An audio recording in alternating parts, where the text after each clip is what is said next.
Hello, welcome to Entertainment ReCast, the podcast offshoot of our YouTube channel, Entertainment Rebooted. As usual, I am joined by my esteemed co-host, DJ. Say hi, DJ. Hello. All right, DJ. Today's prompt, good ideas that make bad movies. So essentially, we're going to be discussing movies that have good ideas but do very poorly put to film. Things that sound cool but are poorly executed. Pretty much. So in this episode, we're not going to be discussing movies based on books, as we've already discussed that in a previous podcasting episode. We're also not going to be discussing ones that are made off of shows or other existing movies. So we're not going to be talking about reboots and things like that, things that have already been put to screen. So just an interesting idea that would make a bad movie. We're going to talk about a few examples. We're going to get into kind of like what doesn't work, what does work, and then we're going to pitch our own personal good idea, bad movie at the end, if we have time. So with that, some examples that we have here about good ideas with bad movies is number one, Sucker Punch. We watched Sucker Punch for Curb Stomp, one of our other episodes, like things that we do. And what we did was we watched it, roasted it, and then rewrote it to be a better idea and a better movie. But essentially the idea of Sucker Punch is a young girl is taken into a mental asylum, and she, through using like her mental imagination, tries to break out of the mental institution to save herself and some of her fellow inmates. Another one is the movie Next with Nicolas Cage. A man has the ability to see 2 minutes into the future. Also talking about Yesterday. A man wakes up to discover he is the only person alive who remembers the Beatles and uses their songs to become famous. And then finally, the movie In Time with Justin Timberlake. People stop aging at 25, and as a result, they use time as a currency. So essentially, the rich live forever, and the poor struggle to even survive minutes. So, which one would you like to start off with, DJ, or do you want to just get into like Sucker Punch? All right, let's talk about Sucker Punch. That movie hurt me once. I'm going to hurt it back. That's fair. All right, yeah, let's talk a little bit about Sucker Punch. So Sucker Punch, really interesting idea. It's the premise alone. Like, where I remember reading the synopsis when we did our Curb Stomp video. It was like, a young girl, a troubled young girl is like put into an asylum for a crime she didn't commit or did commit. She didn't. She tried to commit a crime to defend her sister. She killed her, or almost killed her father in self-defense or whatever. Yeah. So the premise is, and then the premise is that she uses her imagination to cope while she's in there. That's a really interesting idea. And I will say, like the scenes where she's having her, they have all these scenes where they're trying to do missions to get a hold of certain things, and she reimagines these missions as like these grand epic things, and they're really, really cool. They are. All of the imagination scenes are cool. The biggest problem with the film for me is that you don't really understand where the reality starts and ends outside of that fantasy. Yeah. Because the film starts with her in an asylum and ends with her in an asylum. But the entire middle of the film is them in a brothel. So it's like, in order for her to cope with this bad circumstance, she imagines herself in an even worse circumstance than she actually is in. And then her trying to escape those worse circumstances. Yeah, so it's a fantasy within a fantasy wrapped into a really confusing, odd situation. Yes, and so it makes it's poorly executed, and it's the film Inception did a better job of helping you keep track of where they were in the steps. This one, they do, when you're doing the asylum thing, they're doing the brothel thing, it goes back to the asylum. You're like, wait, and it shows in the asylum all the things they did had real world consequences. There really was a fire. There really was these things.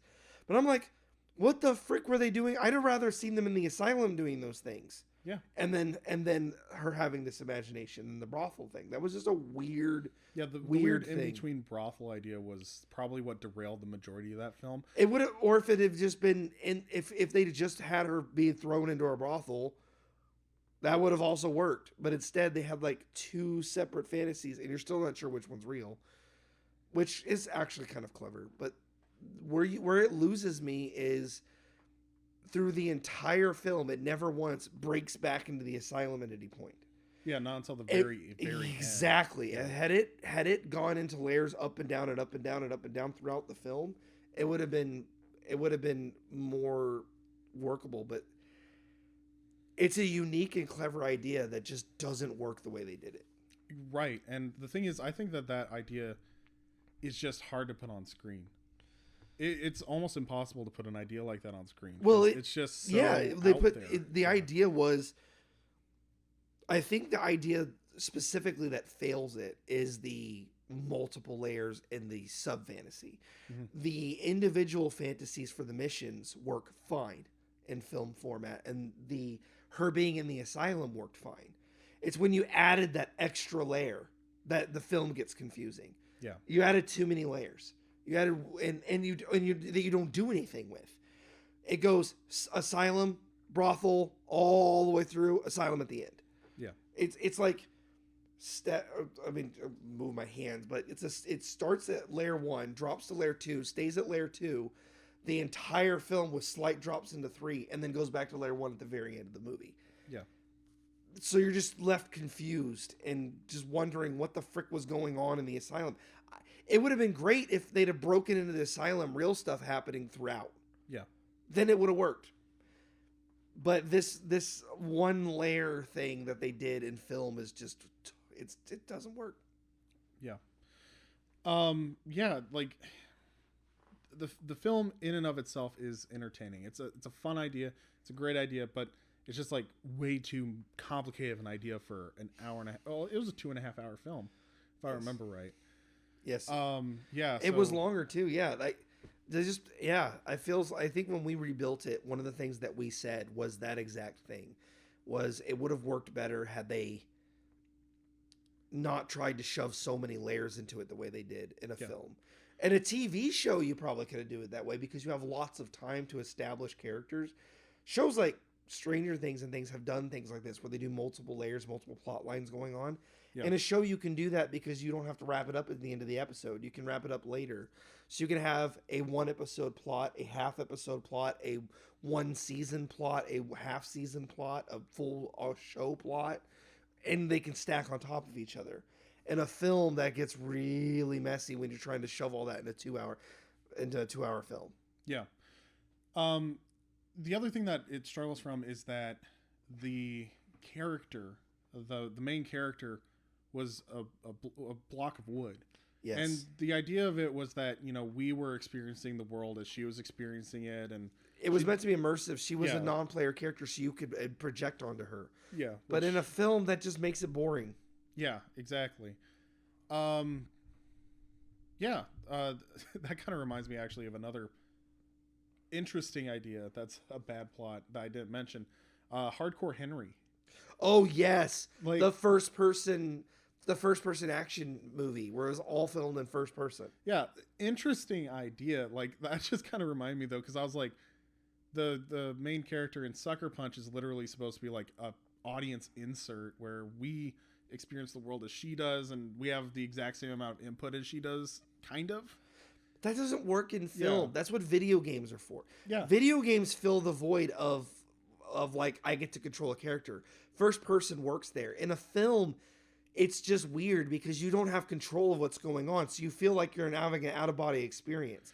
And not only that, if you really think about it, like, first person perspective, like, your day-to-day, the way that you move your head and you look around and stuff day to day would be awful in person. Yeah.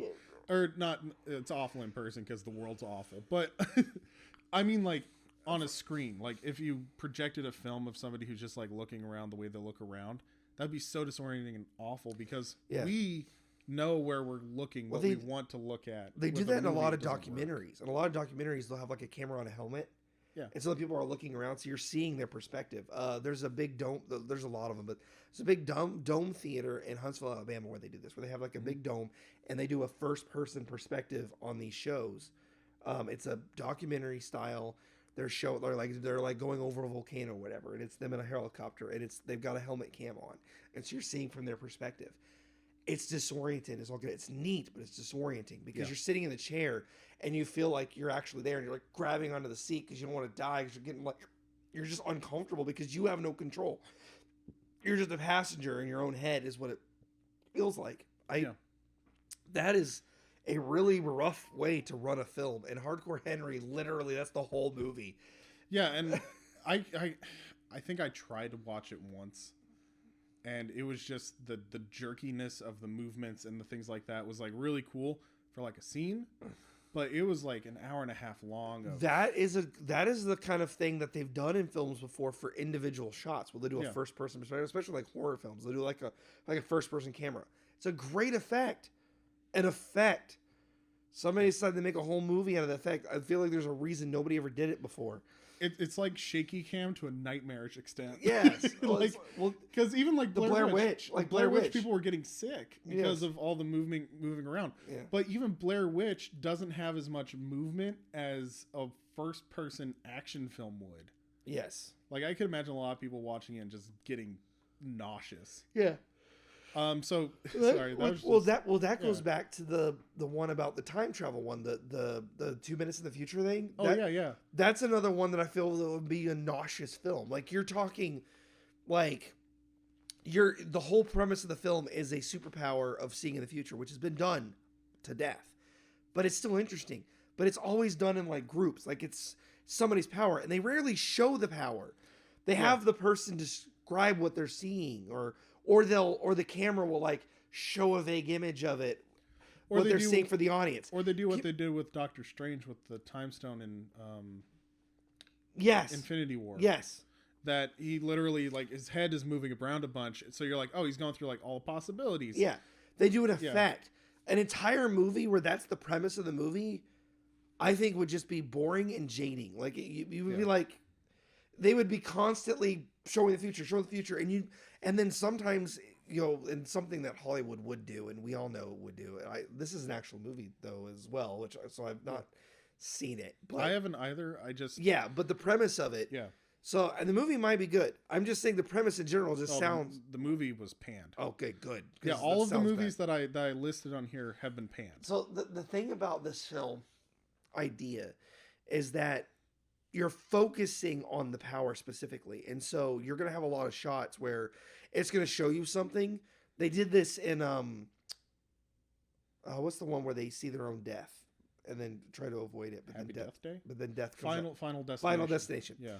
Final Destination did this where it's like they see that one of the characters sees their future and then death hunts them down. Mm-hmm. Like it shows all the events as they're going to happen and then goes, and then one of the characters is like, oh crap, and then you're like, oh, that was the future. But then that's it. Then the film is the chase. This would be that for the entire movie. That would be jarring. In a comic book or a novel or a television series, you could probably do that because you could give more. I think that's the reason like Flash makes a better television series than a film. Yeah. Because his powers work better in a setting where you can give it a lot more development than trying to shoehorn it into something. Because his powers are very unique. Yeah. It's a very unique power that has a very specific use. People are like, it's not weak like people think. It's just different. It serves a purpose. This is that same thing, and you're trying to make a whole film out of it, which would be difficult. And to make it entertaining, it's going to be boring, and it's going to make your head hurt. Oh, yeah. And the other thing is that you're constantly going through the exact same scene over and over and over again. 2 minutes is long enough, in theory, to put it on screen and actually show it in the movie theater kind of thing. But it would be so disorienting, it'd be so boring because you're literally rehashing the same 2 minutes twice every time. Exactly. So, yeah, it's an interesting concept. It's an awful film idea. Speaking of awful films, one of the films that I actually did see on this list was yesterday, where the main character wakes up and he is the only person in the world supposedly who remembers the Beatles, and as a result, to get the Beatles music back out, he becomes extremely famous and declared one of the greatest songwriters of all time. Yep. And takes the place of John Lennon and Paul McCartney. So it's an interesting concept. I think personally, I've had, the idea run through my head, like, especially when I was a kid or something, where, you listen to like a really super popular song and you just go, man, what if I went back in time and I played the number one song this year, like 2 years ago? Would I have become famous? What if I woke up tomorrow, and I'm the only person that remembers the Beatles, just to go with the plot? Would I be able to have the same amount of success as Paul McCartney and John Lennon? That's actually more interesting than the film itself. Is the premise of the film, which is exactly kind of what this segment is about. Yeah. Because you're right. Like, it's actually more interesting to think about the repercussions of that from any different number of perspectives, the butterfly effect, than it is to actually see it in motion. Yeah. So this was like, the Beatles, I think they specifically picked because the music itself was so unique for its time. It wasn't just the group, but it was the songs, like the meaning they had and the time they had. And that would be hard to mimic because when the Beatles were writing their music, when they were still together, a good chunk of their stuff was political in nature.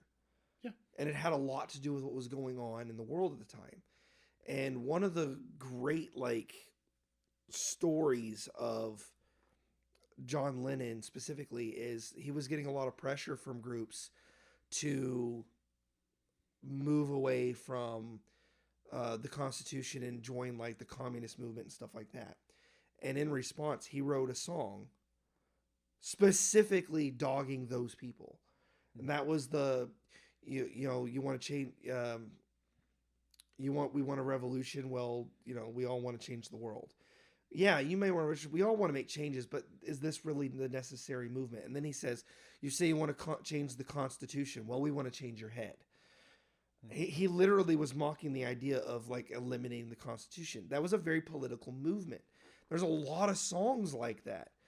And I think one of the things that's missing in a film like that is the heavy weightedness of a lot of those songs just doesn't hit the same as it does. Yeah. A lot of those songs I don't think would be as popular as they are now because the Beatles were big in their moment, not because their music was just good, but because they were relevant. Yeah. That music's no longer relevant. Those songs might still be catchy, but they don't mean anything. Well, they're empty. It's a different era too. Yes. Of music. That's the thing is you can't really judge how successful the song would be now because one, the impact of the song itself to begin with. Yes. Part of the thing that the movie tried to tackle was the idea of what are all the things that would change in the world if the Beatles never existed.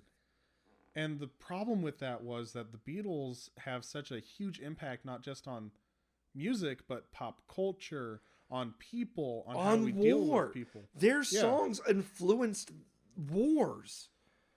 The Vietnam War was affected by their music.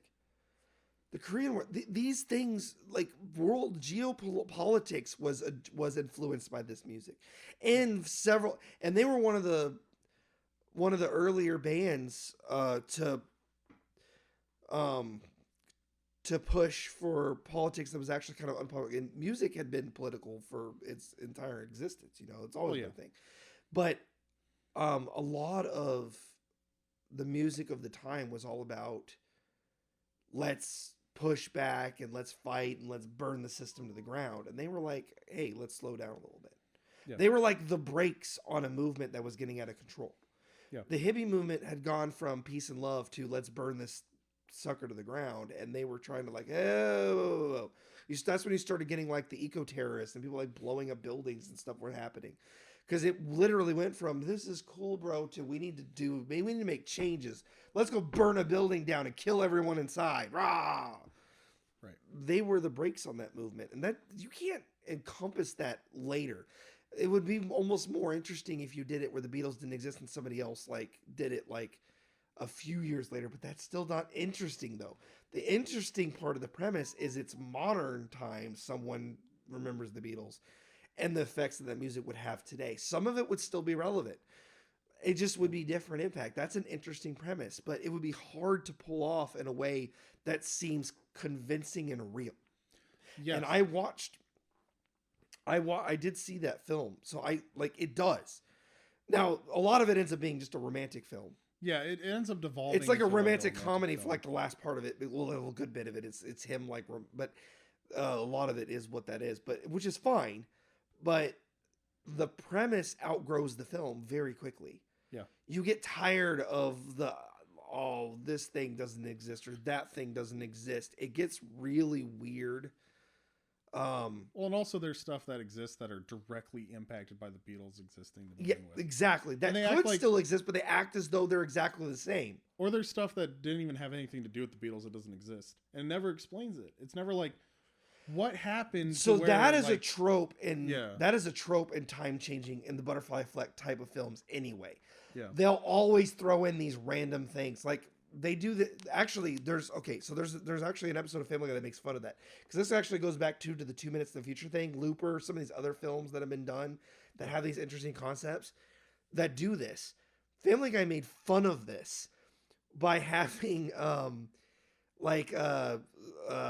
Peter not meet Lois, and the world is like a better place in every way. Like everybody has health care. The world is perfect. It's utopia because he didn't meet Lois. It's just making fun of that whole thing. Like one thing can make that much change. It's like the world is just a better place without this relationship. You two getting back together would ruin the entire universe. Like it's better off without it. But that was making fun of that trope. They do this in Hollywood all the time. They'll be like, I went back in time and moved a cracker to the left, and now Hitler's in power. And you're like, Hitler died before I was born. It doesn't even make sense. Like, they just make this stuff up to be weird. Yeah. The only film I've ever had that actually made a compelling point to that argument was actually the Flash film, which was a bad film, but there was that one moment where it was like, when you change the time stream, you flip this noodle this way. So yes, the future has changed, but so is the past, because you're now altered to a different timeline. Yeah, you've altered the entire timeline adjusts to that moment in time that you changed. So the entire thing shifts. That was a really interesting and cool way to explain time. That is a theory of time, that time is linear and it passes over. Too many of these movies on this list deal with this perception of time and reality thing. The 2 minutes in the future thing. Another one you talked about earlier was I don't know if we talked about on here, was the Looper ripoff. Gemini Man? Gemini Man. Yeah. That one. So many of these have to do with time and perceptions of reality. Right. And those are hard to pull off in film form. Often get weird. Looper even, I enjoyed that movie. It's actually an interesting premise. Again, though, has a lot of problems with it because you end up with a lot of weird loopholes and unexplained coincidences, and they just make stuff up that doesn't really fit with what's going on. Right. The Beatles one, these all do that. And the time manipulation is a really cool, interesting concept in and of itself that rarely does well in film. Even the Avengers films did it. It's true. They did this time travel thing, and it's like convoluted as crap. But it's fine because the characters are interesting and it's fun. Well, and it resolves it, and it actually has a good resolution. Yes, and there's still consequences. It doesn't fix everything. There's actual real consequences. So it works. So you kind of give it, but still it gets weird sometimes with that kind of thing. Time travel, reality manipulation, space travel, even sometimes can get weird about that. It gets muddled sometimes. Yeah, it's like it's a great thought experiment, but it's not a great film. Like when it comes to like reality altering, time shifting kind of things, you have to the only ones that really work super well are the ones that just stay in a localized area on one specific event. Yes, or the event is not the main focus of the plot. Yeah. I found time travel kind of works great there's one that I really enjoyed actually. Let's give an opposite example. oh, what was the name of the film? It has Ryan Reynolds is like goes and meets his past self. Oh, I know what you're talking about. Yeah. It has Ryan Reynolds. It had Mike Ruffalo. Oh yeah, Mark Mark Ruffalo. Ruffalo was his dad. Yeah, was his dad.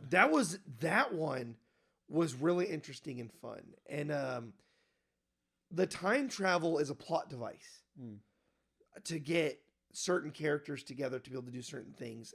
But it's well explained. It follows it well. It's well executed. It's a very similar idea to a lot of these other time travel things. Mm-hmm. But it's way more entertaining to watch because it doesn't convolute itself. It sticks to what it knows, and it does a good job of executing that out. But it's also limited scope. Yes, it's limited scope. That's the thing. It's like Back to the Future, limited scope. Yes. They go to one time period, and they're just there. They don't bounce around all over the place. Yeah, and there's only like one major event he has to make sure happens. Yes. That's it. And so, like, when it's one major event, one specific person, one specific action, that's when time travel really works well. One that actually works really well, though, that's a little bigger is Edge of Tomorrow. Edge of Tomorrow, yes. Edge of Tomorrow is a really great film, but if you think about it, the time paradox thing is only himself. It's only one character has the time paradox. That's because only one person gets it at a time. Well, yeah, but still, it's a limited. That's where the scope is limited. Is one person trying to accomplish one task, but they keep going back in time whenever they die. That was a really good movie.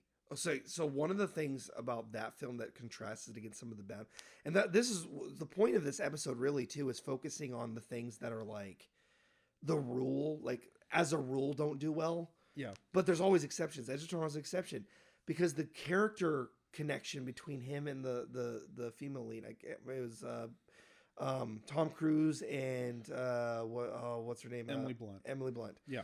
Their chemistry and the way that they handle it is really it. There's a great scene in that film where he's going to get coffee and he's like, "Yay." And it's really interesting because you don't know how many times he's done it because it's the time is kind of lapsing. And he's like, and it's like, "Why don't we just sit here for a while and have some coffee?" And she goes, "How many times have we been here?" It's not a bit. How many times? I don't know. I lost count along like 30 times. Like we die, like, because he's trying to keep her alive because they keep dying and dying and dying and starting over. And that is an epic moment that gives realization to the what's hitting you. Yeah. And that film does it right. And a lot of these other films, I think, focus too much on the convolutedness of their theme they're trying to do and don't actually get to the meat and potatoes of what they're trying to show.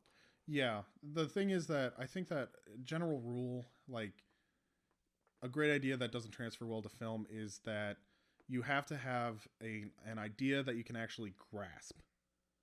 You have to be able to grasp it and explain it in about 5 minutes of film to let it play out for the rest the rest of the 85 minutes or however long you're going. Right. When you have too big of an idea, too grandiose an idea that it literally cannot be contained within 2 hours adequately, I think that's when a good idea doesn't transfer very well to film. Yes. There's a lot of ideas. We've talked about like things to film, this, that, and the other. There are some things that just work better in other mediums. Yeah. That are never going to translate perfectly to film. That's why oftentimes when a lot of media gets adapted to film, they change the way it flows because it doesn't work in its raw form in film. And a lot of all the ones we talk about today are original ideas that were put directly to film. These weren't from a book or another source. Or at best, maybe they were inspired by them, but none of them were directly from another source. Yeah. And they failed because they just aren't, in the way that they were made, they just weren't built for film. Yeah. So I think that there's that. And then there's also the idea of like good intentions that just don't work well on film. Yes. In Time kind of has that, where it's talking about wage disparity and the fact that you need money in order to live, and you need to have a lot of money in order to live well. That In Time with Justin Timberlake, the one where they all stopped aging. Yeah, the one where they all stop aging and they live forever if they have money. That's about wage disparity. But the film is like, it's a good intentioned film, but it's too big of an idea to really wrap into a good film, and it becomes very boring very quickly. What is it called? In Time? It's called In Time. I believe it was in 2011. 2011, yep. And it has Justin Timberlake, and there's a couple of big names on it, actually, if I remember right. Justin Timberlake, Amanda Seyfried, Alex Pettifar, and Cillian Murphy. Oh yeah, Cillian Murphy was in it. That was the other big name that I saw. But like, the idea is really good, and the intention behind it is pretty good. It doesn't work well on film. You know, and the other thing is that, like, yeah, some things just don't work well on film. And then there's movies that are just bad ideas in general. Like, maybe it's a good idea at the time in your head, but it's just a bad idea in general. So I think let's just take like a little bit and let's just do a fun exercise. We like to make stuff on this channel where we just kind of make up ideas and run with it for just a little bit. How much time we got on the clock, DJ? So we're not wasting these lovely folks' time. You think you can do it in like 2 minutes? Yeah. Okay. I'll pitch my idea. You pitch your idea, and then I'll close this out. Okay. So my idea is probably just a bad idea, but for some reason, like, I think it would be really entertaining to put together, but it would be a bad idea. Like, it would be a bad movie. And my idea is that there's a metal group called Sabaton. They make metal music that teaches about history, like actual historical events. And it makes it so that you learn a lot about history in a really fun to consume little snippet. They've made 2 albums based off of World War I. And so an idea that rolled in my head is to make a musical using the songs by Sabaton and maybe like a couple of other metal songs to make it into a cohesive plot, but have a World War I musical using metal music as the music. So to me, that feels like it would work if it was like comedic in nature or not serious. Right. If you tried to do it serious, I think it would fail on its head. But if you made it like a Monty Python style, just like it's not taking itself too seriously, I think that would actually be really entertaining. It could be really entertaining, but the other thing is that, like the we idea... said, the rule is if Hollywood were to touch it, it probably would turn to soup. Well, and the other thing too is like, it's an actual event, and I actually want to teach little aspects of history with a fictitious story through the line. Oh god. Where you touch everything. Like historical fiction as a musical. Pretty much. So it's like, I think it'd be a really fun idea, but it would be a really bad movie. How about you, DJ? Okay, so my idea I've always had, it was actually kind of like a serial, but as a movie, I think. So my idea, I think, would work as a series, but as a film would fail on its face, and that is a procedural cop drama, or like a chase, like one of those like somebody chasing like a serial what's killer? The one that Bones, the Lovely Bones or whatever, like one of these. Oh yeah, the Lovely Bones. Yeah, like there are these films that they've done for years that are actually usually really good and well done, that are like a long episode of like Numbers or Bones or a cop show, where it's like the cop versus the thief, and it's like this intricate back and forth. It's the chase film, right? Yeah. Like Seven. Yes. Seven. Another one that worked really well was The Fugitive. Right. That's a wrong convention, but it's the same idea. They're chasing. It's the cop, and you see the cop's perspective, you see the fugitive's perspective, and it goes back and forth. Sometimes the fugitive is the good guy, sometimes the cop is the good guy, sometimes you're not sure. Either way, that's always been the formula. This but I always thought seeing that idea in a high fantasy or Star Wars universe, where it's like, it's the chase like that, but in a like a procedural drama style. So like Law and Order, but in like the Star Wars universe. I think a show could work like that. It could be an interesting show. But as a film, it'd be very difficult, because you'd have to do... The problem with things like high fantasy or Star Wars is because they're high fiction, they require a lot of world building. Star Wars has a lot of world building, but it doesn't have a lot of world building in its legal system and how courts work and how any of that works. Shows like the Clone Wars and stuff like that have touched it, They had a court procedural drama, a Jedi court in one of the episodes.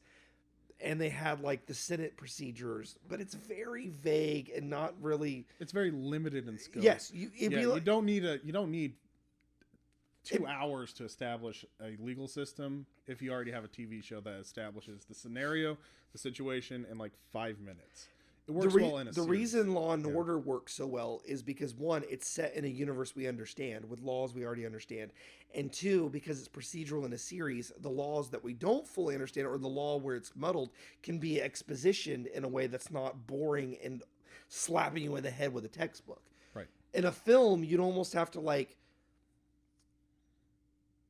a procedural like cop show would be difficult. And actually I goofed a little bit because my original premise, actually now that I think of it, would probably work. A show like The Fugitive set in Star Wars would be awesome and probably would work really well. Yeah. I'm thinking more like A Few Good Men. Not A Few Good Men. Wait, is that the right one? Few Good Men, the one with Jack Nicholson and Tom Cruise. Yeah. A Few Good Men. Yeah. That more like that, where it's a JAG procedural. That is a procedural JAG investigation. They do the investigation and the trial. It's a Law and Order episode in a film. The series JAG and NCIS came from that idea. Yeah. That set in a fictional universe as a film would be difficult. Yes. Because you had to do a lot of world building and A Few Good Men. Because they had to explain military culture to the audience. In a way that people can understand, and they had to explain Guantanamo Bay and how the culture is different than how Tom Cruise does it in one line. I get told an order. I don't have to. What does an order carry? What's the carry of an order? How does that carry? Because it's a different world, right? They had to do world building in that. Now imagine in a world where you have to explain everything, how everything works. Yeah, and then you have to make up a whole justice system. You have to make up how everything works. You could do a lot of show don't tell, but unless you're just going to mimic our justice system. And at that point, why make it high fantasy? Exactly. But if you're just going to mimic our justice system verbatim, it's not interesting anymore because then it's just Law and Order set in Star Wars. Yeah. That is why I don't think it would work, is that exact reason right there. Because if you make it authentic, it's going to be difficult to follow. And if you don't make it authentic, it's going to be like any other show out there anyway. It's going to be Law and Order with the Star Wars skin slapped on it. Which people would probably just be like, this is a gimmick. I don't care for it. Yes. Move on. It would become another Disney Plus exclusive that people forget about. But it is something I always wanted to try, was a procedural drama set in a Star Wars universe. But again, as a series, as a film, I just don't think it would work.